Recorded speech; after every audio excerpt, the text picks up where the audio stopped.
Desde el momento en que la vi empapada bajo la lluvia, sosteniendo una caja de cartón que parecía más pesada que su propio corazón, supe que aquella historia no sería como las demás, y aunque aún no imagino cómo terminará, quiero que te quedes hasta el final, porque puede que descubras algo que también estaba destinado a encontrarte. Todo comenzó 2 semanas antes de ese instante, cuando, en medio de una conversación casual, bromeé con ella: ¿quieres mudarte conmigo? Lo dije entre risas, sin pensar que esas palabras tendrían tanto peso en su vida o que se convertirían en el punto de quiebre de algo que cambiaría la mía para siempre. Su nombre era Clara, una chica tranquila, de mirada suave y sonrisa temblorosa, como si cada gesto suyo dudara de si tenía permiso para existir. Nos conocimos en la cafetería donde yo trabajaba. Ella venía todos los días a la misma hora, pedía el mismo té chai y se sentaba en la misma esquina, donde el sol atravesaba la ventana y pintaba su piel con un dorado cálido que parecía inventado por un artista. No hablábamos mucho, apenas intercambiábamos frases educadas, pero había algo en su forma de sostener la taza con ambas manos, como si buscara calor más allá del que la bebida podía darle, que me hacía preguntarme qué escondía detrás de esos ojos un poco tristes. Una tarde, mientras preparaba su pedido, la vi forcejear con su teléfono, lo revisaba, lo dejaba a un lado, lo volvía a tomar, respiraba hondo. Cuando al fin se acercó a la barra, vi que tenía los ojos brillosos, aunque intentaba sonreír. Me atreví a hacer un chiste para aliviar la tensión: si necesitas escapar del mundo, tengo un cuarto libre en mi apartamento y mucha comida congelada. Ella soltó una risita nerviosa y contestó: cuidado, que luego acepto. No pensamos en eso más que como una tontería compartida. Pero al día siguiente, Clara no apareció. Ni el siguiente. Ni la semana entera. Y aunque no quería admitirlo, me pasé esos días preguntándome por qué extrañaba tanto una presencia que apenas conocía. Entonces, una mañana, mientras limpiaba la máquina de café, escuché la campanilla de la puerta y la vi entrar, diferente. Su ropa arrugada, ojeras profundas, el cabello recogido de forma descuidada, las manos temblándole mientras se aferraba a su mochila como si fuera lo último que poseía. Se acercó a mí con una mezcla de vergüenza y desesperación que me dejó helado. ¿Sigue en pie tu oferta?, preguntó, y aunque sonreí automáticamente, mi corazón dio un salto que no supe interpretar. Por un segundo pensé que solo estaba siguiendo la broma, pero la forma en que tragó saliva, la forma en que evitó mirarme directamente, me reveló que aquello no era un juego.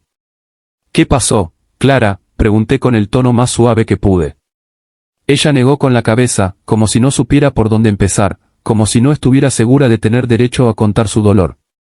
Le pedí que se sentara en una mesa apartada y le llevé su té chai sin cobrarle. Necesitaba tiempo, y yo se lo iba a dar.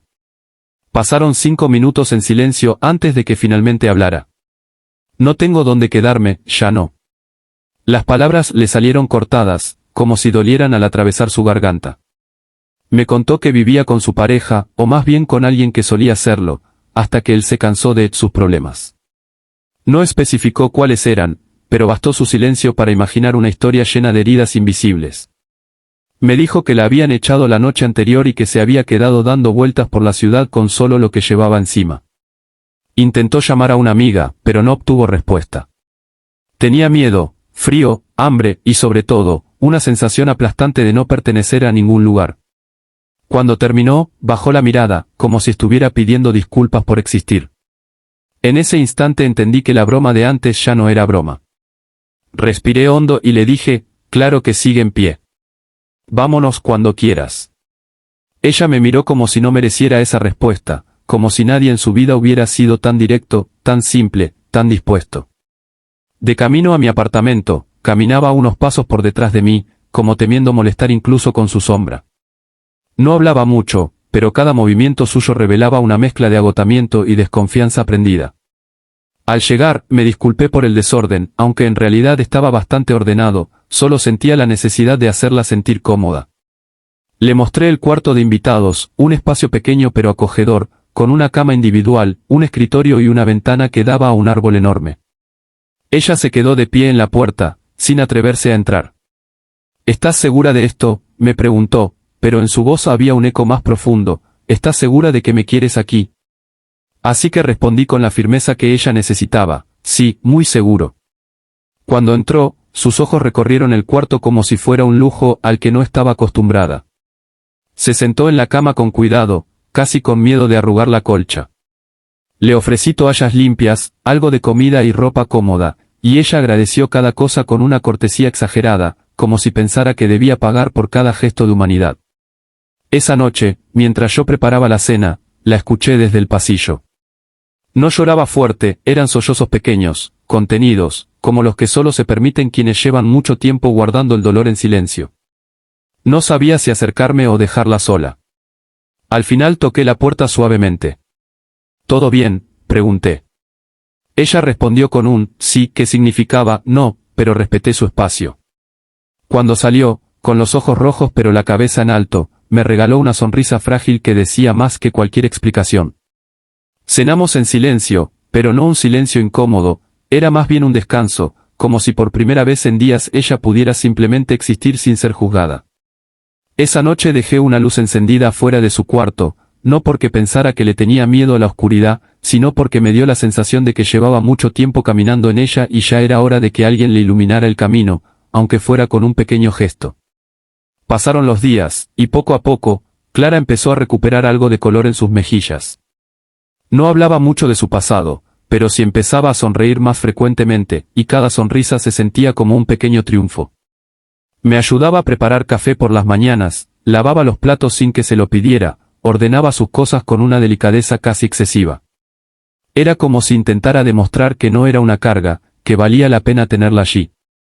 Pero yo no quería que sintiera que debía ganarse su lugar, quería que entendiera que lo tenía por derecho, por simple humanidad.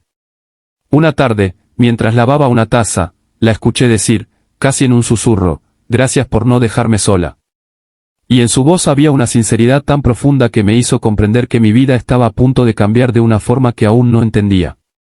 Pero lo supe definitivamente la noche en que, al volver del trabajo, la encontré dormida en el sillón, con un libro abierto sobre su pecho y el sol cayendo suavemente sobre su rostro.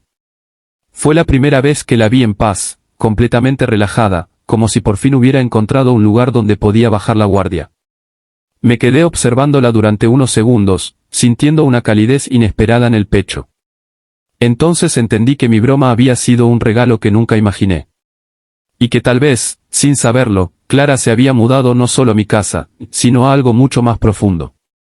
Al terminar este capítulo, solo te pido una cosa: si esta historia te está tocando el corazón, dale me gusta al vídeo, suscríbete al canal y quédate para el capítulo 2, porque lo que viene te va a romper y sanar al mismo tiempo.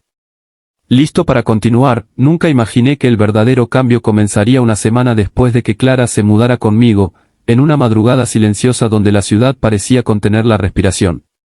Me despertó un sonido extraño, algo parecido a un gemido ahogado mezclado con un susurro tembloroso, y cuando me levanté para saber qué pasaba, encontré la luz del pasillo encendida y la puerta de su cuarto entreabierta.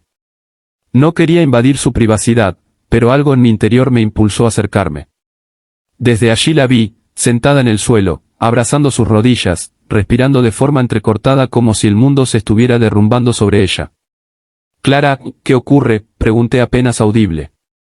Ella levantó la cabeza, y en sus ojos brillaban lágrimas que parecían venir de un lugar tan profundo que ninguna palabra podría describirlo.